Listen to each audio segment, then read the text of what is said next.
안녕하세요. 강남 세브란스병원 안병원장 조재영입니다. 저는 종양내과 교수이고요.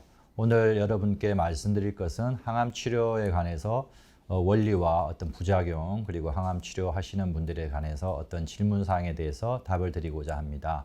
우선 만나 뵈서 반갑습니다. 네, 그럼 항암 치료에 관해서 설명을 드리면, 항암 치료라는 것은 약물, 즉 항암제를 사용하여 암을 치료하는 것인데, 전신에 퍼져 있는 암세포에 작용하는 전신적인 치료 방법입니다. 여러분들이 아시는 것 같이 수술이나 방사선 치료는 암세포가 어떤 특정 부위에 국한되어 있을 때 그것을 절제하거나 혹은 방사선 치료로 그 부분만을 제거하는 것인데요. 암이라는 것은 잘 아시다시피 전신으로 퍼져나가는 아주 무서운 병이지 않습니까? 그래서 이것이 국소 치료만으로는 완치가 되기 어렵기 때문에 약물을 사용하여서 전신에 퍼져 있는 암을 제거하기 위해서 항암 치료를 하는 것입니다. 항암 화학요법의 기전을 말씀드리면, 정상적인 세포들은 사실 분열 증식이 조절되어서 일정한 세포수와 기능을 유지합니다. 그런데 암세포는 그 성장이 신체의 요구와 상관없이 조절되지 않고 계속적으로 분열 증식을 하기 때문에 이러한 분열 증식하는 세포를 타겟하여 항암제를 투여하여서 분열 증식하는 세포만 공격하게 되는 것입니다. 항암제는 세포의 조절과 증식을 좌지우지하는 DNA와 RNA의 합성 과정과 유사 분열을 방해하거나 DNA 분자 자체에 해로운 영향을 미쳐서 암세포를 죽입니다. 하지만 항암 화학요법은 암세포뿐만 아니라 정상세포 중 분열과 증식이 활발한 부분인 위장관의 점막, 그리고 머리카락, 그다음에 골수세포, 그리고 생식계 세포들에도 영향을 미칩니다. 이러한 정상적인 증식세포에 영향을 미침으로써 대개 일반적으로 우리가 알고 있는 항암제 부작용들이 나타나게 됩니다. 자, 그러면 항암 치료를 왜 하는 것일까요? 아까 제가 일반적으로 정의에 관해서 설명했지만 되게 크게 세 가지로 나눌 수 있습니다. 우선은 내 몸에 있는 암세포를 완전히 제거해서 완치를 받고자 하는 완치의 목적으로 하는 항암 치료가 있고요. 그러나 많은 암에 있어서는 완치가 되기 쉽지 않습니다. 항암 치료만으로는. 그래서 그러면은 그런 분들에 있어서는 암을 성장을 좀 억제해서 비교적 안정 상태에서 이 암을 유지해서 내 생명을 유지하고자 하는 안정을 추구하는 요법이 있을 것이고요. 그 외에는 사실 성장을 완전히 암을 없애거나 안정시키지는 않지만 어떤 증상의 완화, 갑자기 어떤 덩어리가 커져가지고 어떤 나의 기도라든지 위 장막을 눌러가지고 중요한 증상이 있다든지 했을 때는 암의 사이즈를 줄여가지고 그러한 증상을 완화하기 위해서 고식적으로 항암 치료를 할 수도 있습니다.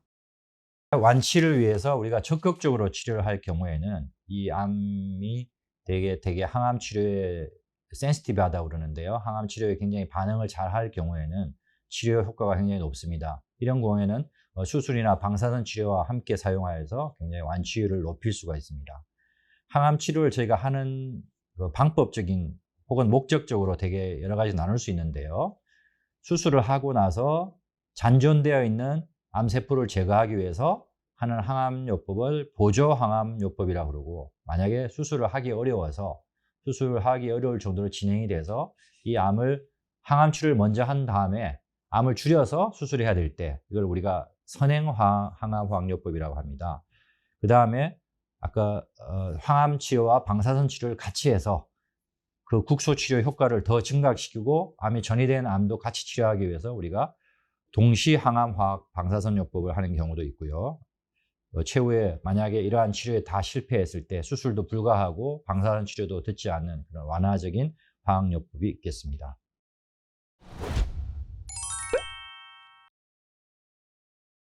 외래 환자들이 많이 궁금해하는 항암 치료에 따른 질문에 대해서 답변을 갖는 시간을 갖도록 하겠습니다.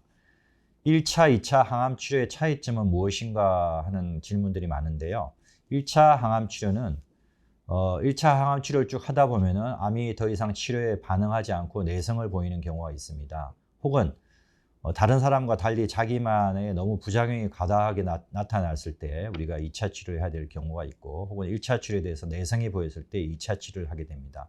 물론 2차 치료에도 마찬가지로 내성을 보이거나 부작용이 많이 생길 때는 또 3차 항암 치료를 하게 될 수 있습니다.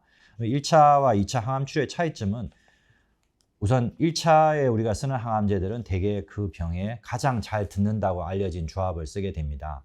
그래서 부작용도 당연히 되게 적고요. 근데 2차를 쓰게 되면은 아무래도 1차 치료보다는 2차 치료에 쓰는 약들은 1차 치료 약제들에 비해서 효과가 조금 떨어집니다. 물론 부작용은 큰 차이가 없지만 효과가 되게 조금 떨어질 수가 있습니다. 그러나 그렇지만 2차 치료도 우리가 잘 선택을 해서 하게 되면은 1차 치료에 반응이 없던 분들도 반응을 보일 수가 있고 또 부작용은 크게 차이가 없기 때문에 저희가 1차, 2차 혹은 3차까지는 대개 암 치료에 있어서 항암제를 투여하는 경우가 많습니다. 차수별 항암 치료의 부작용 투여량 등이 다른가요? 하는 질문이 많은데요. 차수별 1차 치료가 한번 결정되고 나면은 1차 치료에 2주, 3주 혹은 4주 간격으로 계속 반복되게 치료를 하게 되는데요. 되게 처음 정해진 용량으로 우리가 쭉 투여합니다. 그러나 이제 만약에 부작용이 생긴다든지 혹은 환자분들이 개개인의 차이가 있기 때문에 좀 많이 힘들어 하신다거나 하면은 용량을 또 조금 줄여서 치료하는 경우가 있습니다. 2차 치료도 마찬가지로 처음 정해진 용량을 투여하지만 그 치료 반응에 따라서 혹은 부작용에 따라서 또 개인의 신체적인 역량에 따라서 용량을 잘 조절해서 투여하게 됩니다.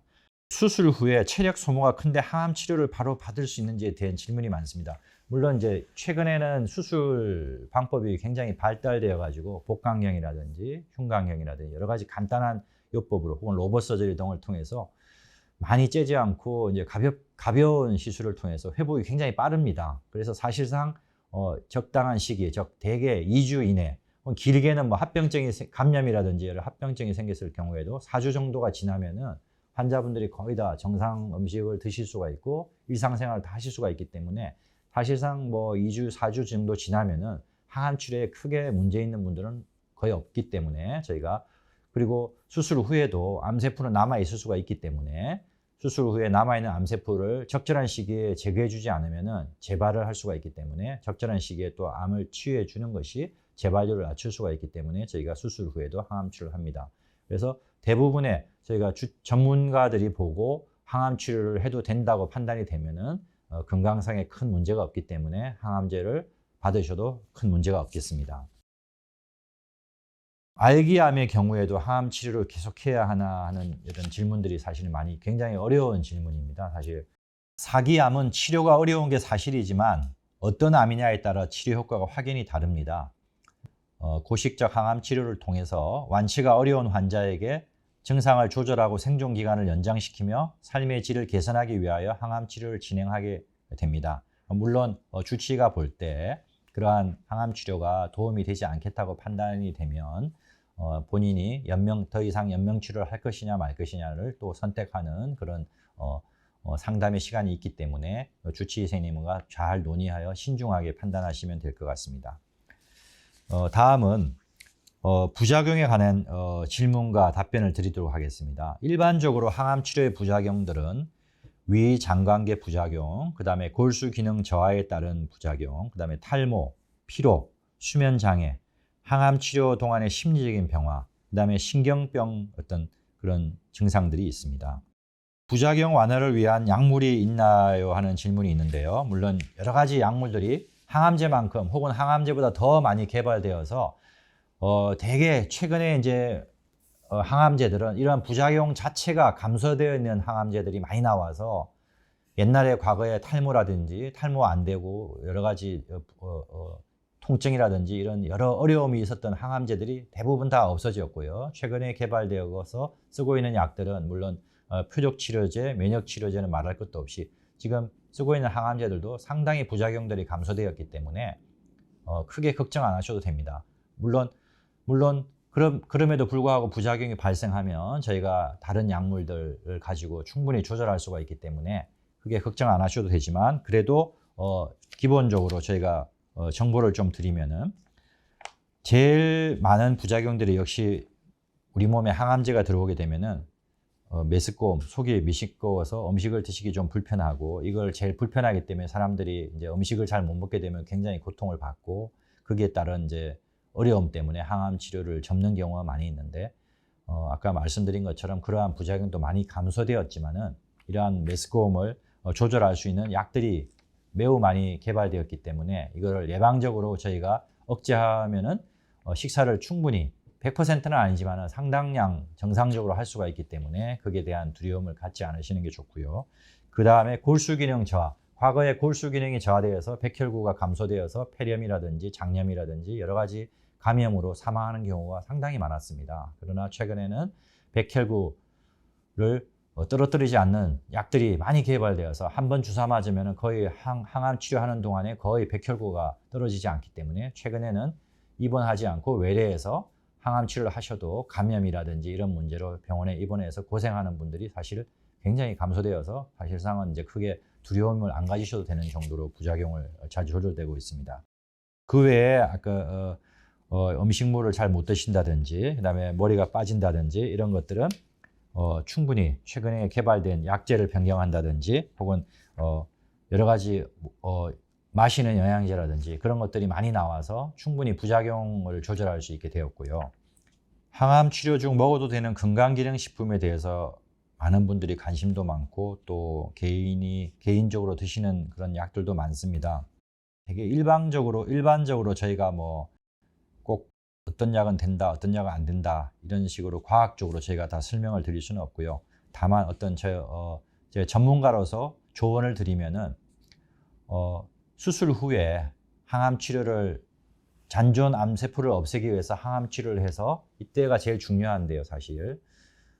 그때 잔존되어 있는 암세포를 다 제거하게 되면은 이제 재발하지 않고 암이 완치받을 수 있는 그 시기가 가장 사실은 어떻게 보면 중요한 시기인데 이때 이제 잘 모르고 이제 다른 건강기능식품을 장복하다 보면은 암세포도 이러한 건강식품을 사실상 호르몬제라든지 이런 과다된 영양식품을 좋아하기 때문에 이 치료에 내성을 일으킬 수가 있습니다. 그래서 과거의 성적에 보면은 이 치료만으로도 충분히 암세포가 다 죽어서 재발 안 하고 완치될 수가 있는데 본의 아니게 다른 어떤 영양제를 섭취함으로써 이 잔존 세포가 죽지 않고 계속 항암제를 견디게 되면은 이게 나중에 추후에 항암 치료가 끝나고 재발하는데 위험 요소가 될 수 있습니다. 그래서 가능하면은 수술 후에 보조화학요법 치료할 동안에는 그러한 건강식품을 좀 끊어주시고요. 만약에 하나서 이제 암이 주치의생님이 볼 때 3년, 5년 완치가 되어서 안정이 됐고 그다음에 정상생활이 충분히 가능할 때 어떤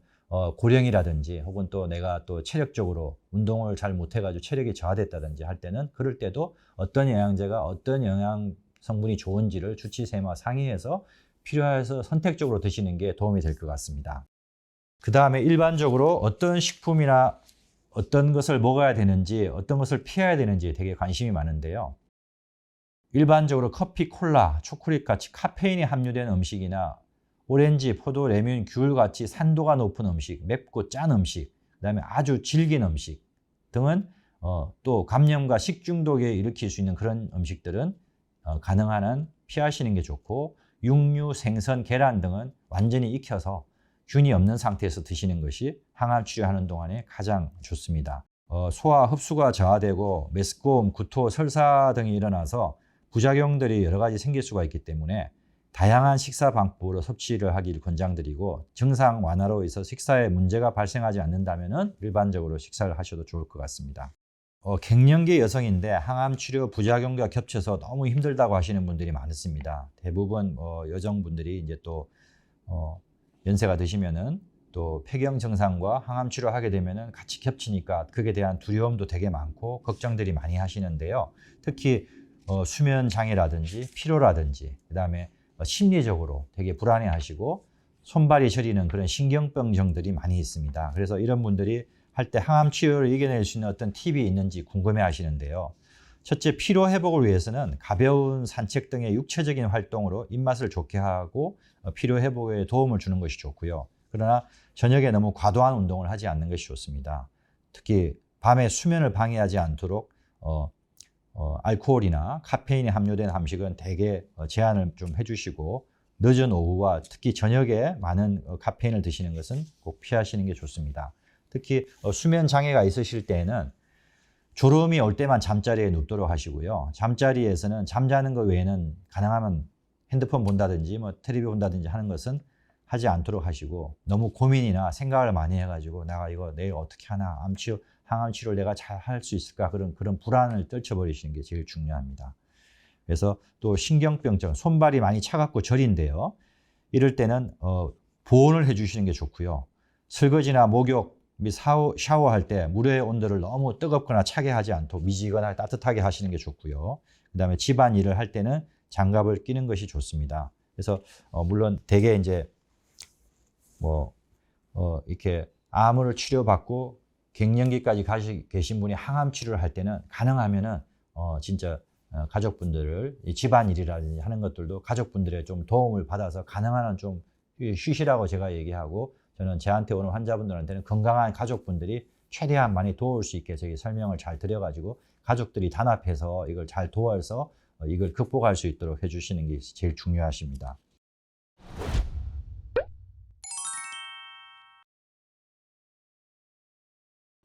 지금까지 항암 치료에 관해서 어떤 일반적인 설명과 그에 따른 부작용의 조절에 관해서 말씀드렸습니다. 강남 세브란스병원 암병원장으로서 또 대한민국 그 암학회를 주도하는 임원으로서 암을 가지고 고민하시고 지금 현재도 치료하시고 있는 분들에 관해서 제가 또 설명을 드리면, 최근에 물론 항암제가 기본이 되지만 최근에는 여러 가지 다양한 표적 치료제 그리고 면역 치료제들이 나와서 지금 여러분들이 받고 있는 항암 치료의 어떤 고통이 끝나면은 그 다음에부터 진행되는 치료는 대부분은 이제 표적 치료제 혹은 면역 치료제를 진행하기 때문에 내가 이 치료를 받는 동안에 이걸 못 이겨내고 너무 힘들어서 좌절하고 있는 것이 아닌가 하고 걱정하시는 분들이 많습니다. 그러나 절대 좌절하지 마시고 용기를 잃지 마시고 항암 치료를 잘 견디면 암이 완치되고 또 안정되고 또 그 다음 면역 치료, 표적 치료를 통해서 여러분들의 완치율이 점점 올라가고 있기 때문에 절대 용기 잊지 말고 좌절하지 말고 끝까지 최선을 다해서 치료하자는 말씀 드리고 싶고요. 강남 세브란스병원 암병원은 365일 정말 가족같이 여러분들을 돌봐주기 위해서 항상 저기 마음의 문을 열고 기다리고 있습니다. 언제든지 외래에서 혹은 전화로 언제든지 연락 주시면 저희가 성심성의껏 상담해 드리겠고요. 급할 때는 정말 저희 병원 응급실에 오셔서 어려운 점이 있으면 언제든지 상의하시길 바랍니다. 그리고 마지막으로 가족과 힘을 합쳐서 꼭 이 어려운 암을 이겨내서 완치될 수 있기를 진심으로 기도드립니다.